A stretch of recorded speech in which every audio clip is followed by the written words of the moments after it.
بذكر الإله وتصفو الحياة بنور هدى جمال الوجود بذكر الإله وتصفو الحياة بنور هدى وتطلب نفس له طاعة ويبلغ سعد إلى منتهى فؤاد شغوف إلى ربه أحب رضاه أحب لقاه يظل يجيء إلى ربوة قرار ويسمو ذا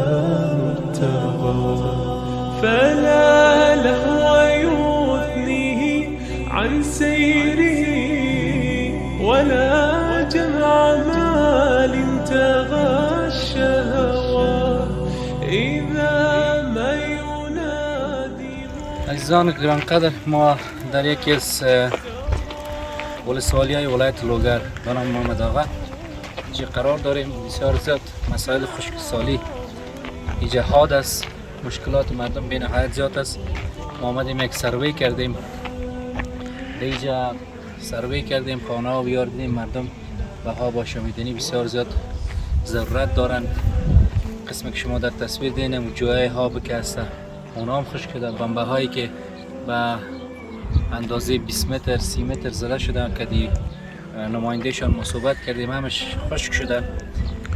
دیگه ما انشالله از طریق باران رحمت یکی از دوستای عزیز ما انجینر صاحب که اونا کمک کردن اینجا آمدیم در قریه میخوایم که یک بمبه آب با مسئولیتایش که ضرورت است که هوابازک باشه و مسئله سیستم سولاریش اگر الله متعال بخواه او را آماده بسازیم تا بتانیم که به این مردم قریه یک سیستم آب رسانی کوچک شبکه آب رسانی را جور کنیم تا این بیچاره از مشکلات آب خلاص شوند. شما صحبت‌های وکیل منطقه را باز انشالله میشنوین که اکثر از این مردم به خاطر که آب نیست تصمیم به کوچ از این منطقه گرفتن.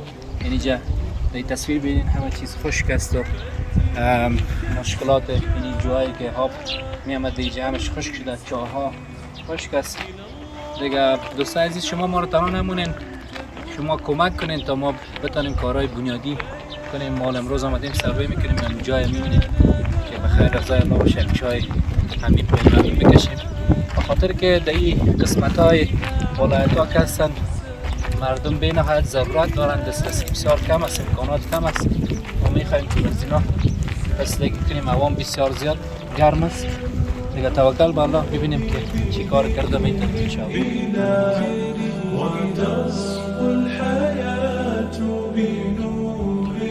ایزان حال امرای ملک قریه عیسی پیجا امرای ما هستن، امرایشان پرسان میکنیم، مشکلات پرسان میکنیم. عیسی خوب است انشالله؟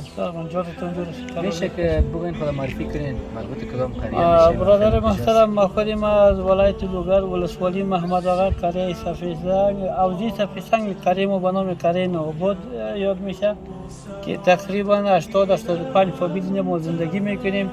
اینجا سالهای سابق خوب رو داشت، فعلا خشکسالی سو نیستی، درخت‌ها را میبینیم کلش از گیاهی خشکیده، این جنگل ها کلش گیاه است. دیگه ما بسیار جا در قلت ها هستیم، حتی بعضی گوخانه بیخی از این منطقه کوچ کردن رفتن به خاطر بیاوی. عیسی چایی که جا بودن در عمق چند متر گفتن خشک شدن؟ پیش گفتیم که این چای که از 45 متر است اون خشک سو نداره، 45 متر 50 متر چا سیاه نداره. دیگه اینجا باید یک دو چای اینجا زده شده که تقریبا 80-82 متر برما زده شده، اونا باز خوب است یک این چا میتن. مشکلات قریه رو مرتبه نمیشه؟ نه 80 خانه است، و او چون شخصیت یک خانه شخصی در خانه کردن که برای مردم جا دوام نمیده. این مسجد ما این چهار تک این چام که تقریبا یک 10 بشکه ببره خشک میشه، باز میمونه باز یک 10 بشکه کیچا باز دوره ببره خشک میشه. 45 متر تقریبا اون کردی دیگه با مشوره ملک صاحب ما اینجا هستیم ببینیم که یک چای اینجا آفر میکنیم ان شاء الله و توکل علی متعال که تا بتونیم مشکلات این قریام مرفوع شوه و مشکلات مسجد هم ان شاء الله امرای خود ملک صاحب اینجا هستیم سروی میکنیم ساحه را بر ما مشخص میسازد تا ان شاء الله ما تیم تکنیکی بیایم و کار شروع کنن. شما دعا کنید ان شاء الله از یک واژه دیگه هم دارم مگهتون که چون 80 خانه است با یک چا شاید یعنی در صد یک 20% مشکلات ما رفع شود که 80% هم نمیشه 20 الی 30% به خاطر 80 فامیل است و این چا که از یک این چا مسافه هم دور است. ملک صاحب گفتن مسافه هم دور است. اون طرف خانه های دیگه هستن این طرف دیگه خانه هفته خود قریجات که هستن خانه بسیار زیاد فاصله شون دور افتاده میشه. اگر ملک صاحب اینجا گفت که آنش 3 چا اگر زده شود اینجا که یکی در قسمت بالای قبرستان به طور نشان دادن که اینجا ما همین قسمت مرکزی که در پیش مسجد هست امیر انتخاب کردیم که دسترسی زیاد باشه. دیگه باز میبینیم دوستای عزیز که اگر شما سهم گرفتید بتونیم دیگه کمک کنیم ان شاء الله ما در خدمت ببینیم اگر رضای الله باشه همین قسمت پلان میکنیم ماشین یار اگر بخوایم که بیاریم اینجا چاره به عمق پایینتر از 70 غرفه کنیم دیگه تا شبکه آب صحیح از هم مردم استفاده کنه و هم به مسجد کسایی که به خاطر وضو کردن به خاطر مسجد نه اینجا آب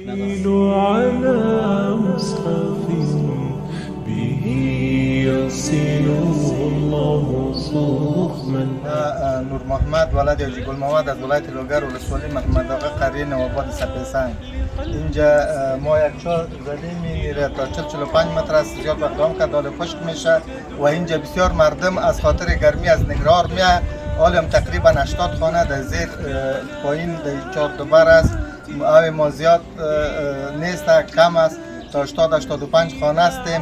او دمی تقریبا در وقت دیگر او که مردم میکشه خشک میشه کل ناامید خانه میره او زیاد نیست خشکسالی روز به روز ما به ما وقت به وقت زیاد شده میره. هینه برادرک کوچک ما اینجا آمده پشت آب به مشکلات زیاد پرسان میکنیم.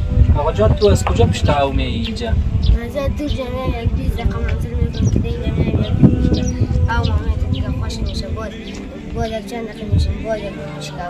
تو روز چند دفعه پشت آب میایی؟ 2 دفعه میایی. خب دیگه 2 دفعه که بری و بیایی دیگه خوب ماندم میشی؟